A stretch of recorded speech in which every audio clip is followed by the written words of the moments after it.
This video is brought to you by Squarespace. This week, Emil from Squidmar Miniatures sent me an advanced copy of his absolutely massive new plastic dragon miniature. This dragon is 12 inches tall from base to wingtip, and I really appreciate the dynamic sculpt with tons of really nice lines of action and great use of negative space to create a nice silhouette from any angle you're looking at it. Good job to whoever sculpted this at the Squidmar team. However, I must admit, as I was admiring this sculpt, I wasn't actually sure what I would use it for. I don't currently own any armies to my knowledge that have big dragon units that I could convert this for, and even in my home D&D campaign, there aren't a lot of dragons about because I run my campaign in Ravenloft, D&D's horror setting. But do you know what there are a lot of in Ravenloft? That's right, it's massive undead monstrosities. And the more I thought about it, the more I realized that this massive dragon actually quite resembles a massive bat-like creature.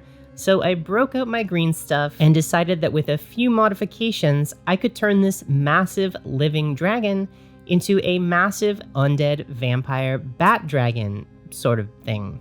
To start out, I assembled my tools. Some 2-part epoxy, also known as green stuff, this metal sculpting tool that I forget what it's called, but if you Google sculpting tool or go to your art store and ask for a sculpting tool, this is probably one of the first ones they're going to hand you. We're also going to need a hummus container full of water to help lubricate our tools.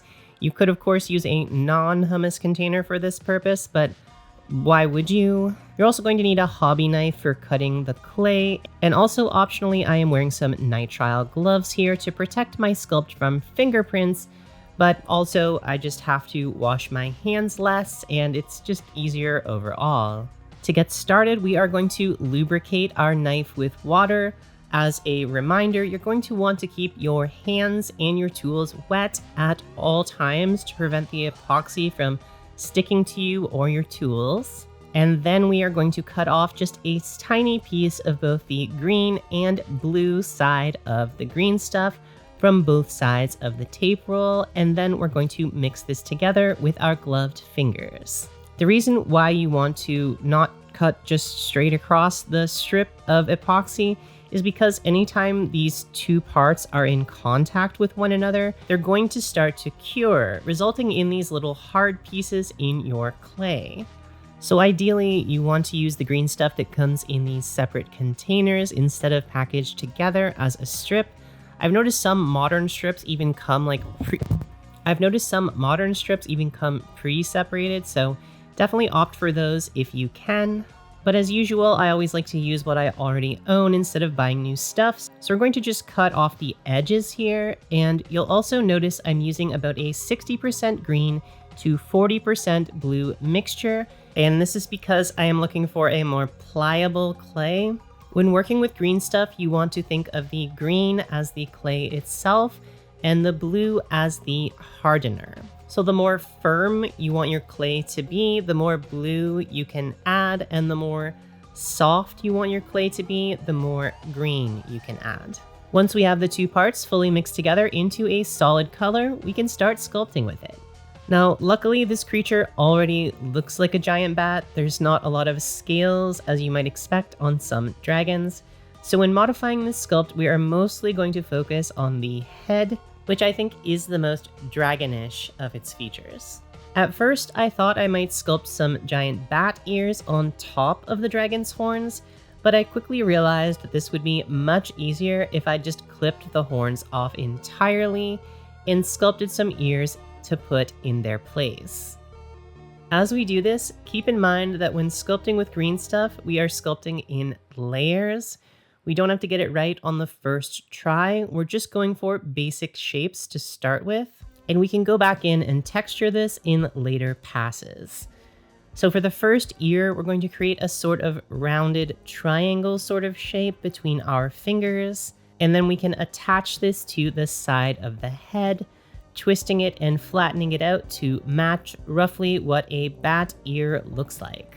As I was sculpting this, I made sure to have lots of bat reference photos on hand, and it's generally my advice that when sculpting or drawing anything from reference, that you're looking at the reference material at least 50% of the time as you are sculpting or drawing. That's just a little art school tip for you to chew on. You can see here I'm just poking and prodding the ear into place to better match the reference material. We're not worrying about making it perfect at first, just getting the basic shape down. And for the second ear, I tried the same thing, this time experimenting with making the ear even larger, flattening it out to look like a guitar pick shaped rounded triangle between my fingers, and then pinching it at the top a little bit to form an ear. This ear I was much happier with in terms of the shape, size, and even the angle it was giving me. So after attaching it to the face, I actually ended up redoing the first ear to match this second one. As I'm doing this, you can see I'm constantly keeping my hands wet so they don't stick to the clay. And if the water is not enough, you can always add some baby powder to the water to reduce the tackiness even further. With the basic ear shapes in place, we can now go in with our sculpting tool and start adjusting things, prodding the clay a little bit with our metal tool to just make it look a little bit more joined to the face, adjusting the angles with our fingers when necessary, and just generally trying to make this look sort of like the reference material, but also sort of like a natural extension of the face. There are a lot of different tools for sculpting, but when starting out with most sculpts, I find this is the one I use the most to press and smooth things out. Much like your fingers, you want to remember to keep this tool very wet while working with it to prevent sticking. Some people use Vaseline or another lubricant when working with green stuff, but personally, I found that lubricants don't really work great for me. It just makes it a little bit too slippery, and I much prefer just using water with a little bit of baby powder added for grit. So that is the basics of sculpting with green stuff, and you can pretty much go anywhere you want from here. Your imagination is the limit, but do you know where else your imagination is the limit? That's right, it's this video's sponsor, Squarespace. Squarespace is the all-in-one website and hosting platform that I've been using for just a little bit over a decade now for all of my website needs. And it's super easy to use. Just pick from one of their fabulously designed pre-made templates or build your own template from scratch using the new Squarespace Blueprint design tool. I've been using my current Squarespace site to host a gallery of my painted miniatures, all of my painting reference documents, as well as an online store, which has a variety of payment options built in for your customers. So you can sell not only physical products using this site, but also digital products, print-on-demand products, services, pretty much whatever you want. So if you need a website, why not check out squarespace.com today for a free trial. And when you're ready to launch, go to squarespace.com/Dana Howl for 10% off your very first purchase of a website or domain. And now back to our video. With most green stuff, you have about a 3-hour working time before things really start to get hardened. But as it hardens, you also may notice it actually gets easier to work with in some ways. One of the most unique parts about green stuff, or any two-part epoxy, is this factor, in my opinion. As it dries and cures more, you can actually stretch it out and create quite thin, but still solid structures that wouldn't usually be possible with ordinary sculpting clays. As you can see here, I'm alternating between adding texture to the ears with a tool and then stretching or folding the shape out with my fingers. Once our ears are mostly complete, I mixed up another batch of green stuff to build the other most iconic feature of vampire bats, the nose. And for this, it's quite a similar process as with sculpting the ears. I used my hobby knife to pare off a little bit of the existing nose, and then creating a slightly smaller and thicker rounded triangle between my fingers, I press this down onto the face of the figure. And then, using my fingers once again, I create the basic vampire bat nose that we're going for, remembering to be comparing this against my reference. After this, we can start going in with the sculpting tool, smoothing it out to join it to the rest of the figure, and then start pressing these little indents into the front of the nose to create the nostrils. Beyond this, it's once again a process of gradually pushing, prodding, and shaping things to look like our reference material, but just exaggerated a little bit to make our vampire bat look more monstrous than real life. As I'm doing this, you can see I'm also going in and continuing to shape the ears. Now that they've cured a little bit more, they're even easier to slightly tweak and modify, and I'm just using my fingers here to continually stretch them out as much as possible to create these really thin and large bat ears. At this point, the final thing that's looking a little bit too reptilian and not enough bat for me are these scales underneath of the throat of this creature. So like everything else, I clipped these off using my clippers and covered up the area with even more green stuff. I tried out a few different textures on this area before I got one that I liked. At first, I thought maybe a furry texture would work, but it wasn't quite working for me, so instead I decided to flatten things out into a long, sort of loose flap of skin that would hang down, and I could apply fur to at a later stage with a slightly different type of clay. After some final tweaks to everything, I let the model fully harden and cure overnight, and in the morning I broke out another type of clay that I haven't used in a while, but I am a huge fan of, and that is Abe's Epoxy Sculpt. Much like green stuff, Epoxy Sculpt is a two-part epoxy, but it has a slightly less gum-like texture and more of a softer clay-like texture. So it can be great for larger sculpts, as well as just if you want a smoother, softer feel to your clay for certain types of details. You can also mix it with green stuff. It's fully compatible with green stuff if you want to get a mixture of both types of textures. And here you can see I'm applying the Epoxy Sculpt over the rough area beneath the throat of our monstrosity and using a slightly damp finger to smooth it out. Warning! Unlike green stuff, you want to be really careful not to use too much water with your Epoxy Sculpt, as it is more like clay and it can dissolve into an almost liquid if your hands are too wet. So personally, I recommend dipping your hands into the water and then drying them off a little bit on a nearby paper towel so they're just a little bit damp before touching the clay or sculpting with it. As you can see, this is a very different sort of clay to work with. It's much softer and easier to smooth out into flat planes, but it also lacks the stiffness of green stuff, so it would be much harder to sculpt, say, the bat ears with Epoxy Sculpt, for instance. In my opinion, it's best to have a little bit of both of these types of clay on hand when sculpting miniatures or little statues, whatever you're sculpting. But if you can only afford one, I would say first get some green stuff, and then if you really enjoy sculpting, maybe invest in some Epoxy Sculpt. And before someone says this in the comments, I'm sure you're going to say this in the comments, Epoxy Sculpt can be a little bit expensive depending on where you buy it.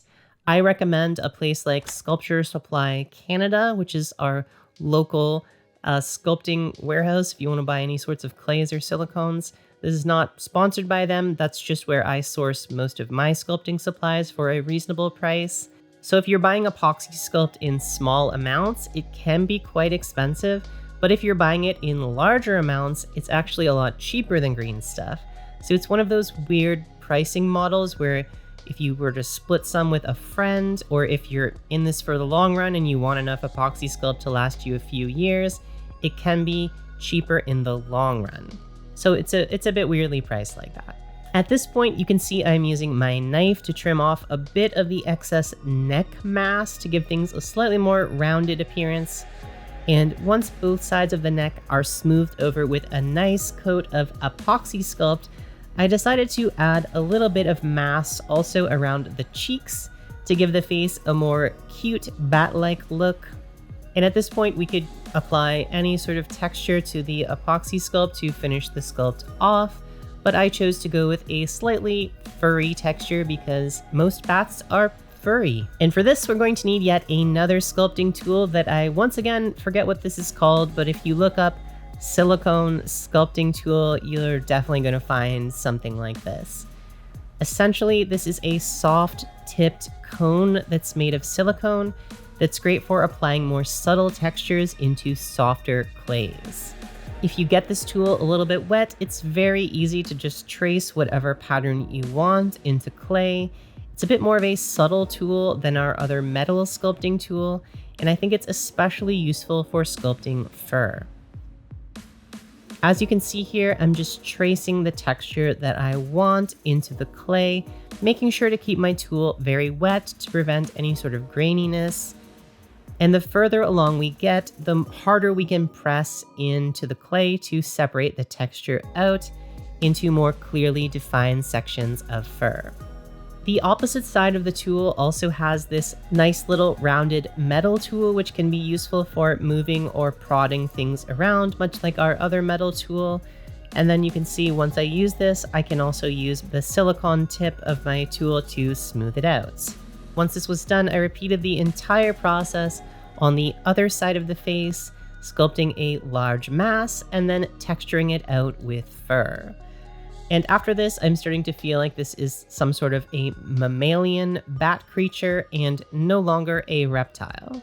Unfortunately, these spines on the back of the neck are still giving me more dinosaur than bat, so like everything else, I clipped them off, covered them up with a mass of clay, and then smoothed out the clay before once again giving the clay the usual fur treatment. Now that the clay is starting to harden, I think we're about an hour in at this point, I wanted to try to separate and further define the strands of fur even further. So I used just an ordinary toothpick, dipped it in water first, of course, and then I used this to create sharper lines of definition between the strands of fur. While doing this, you can get a little bit of graininess in your clay, but in order to prevent this, you'll notice that I sometimes twirl the toothpick as I'm dragging it. This can help prevent those sort of grainy bits. But for more significant instances where you do get the graininess, you can also just wet your silicone sculpting tool and drag it across gently to help smooth these areas out. Finally, with the head sculpt more or less complete, I felt like the only thing missing was a little bit of fur on the rest of the bat creature's extremities to help the face feel more consistent with the rest of the body. So I applied this same fur technique that we've been using to the tip of the tail, the little fingers on the wings, as well as extending the fur a little bit further up the back. I textured these areas the same way as everything else until the figure was finally ready for painting.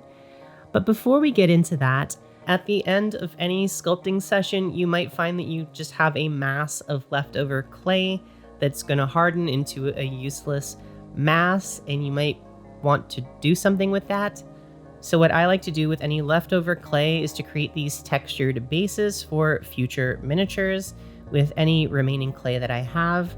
I of course have a full tutorial on this, which I will link down in the description if you want to see a full video on how to make bases like these and how to even paint them. But essentially what you're doing here is you just spread the clay out over the base, use a rolling pin or tool to flatten it out, and then use one of these textured rolling pins to embed a texture in the base.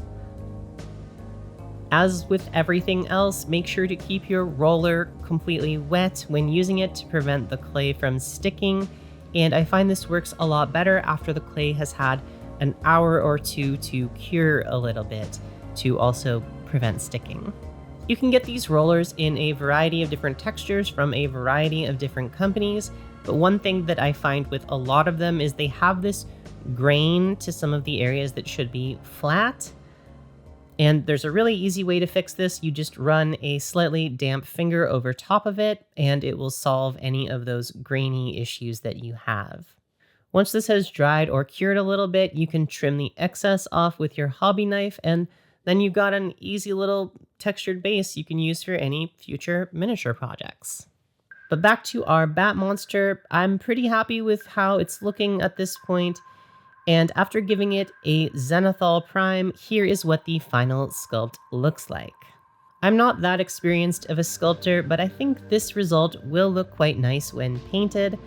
But before we do that, I have to say I am quite tempted to make a large necropolis base for this model to really sell the vampire vibe.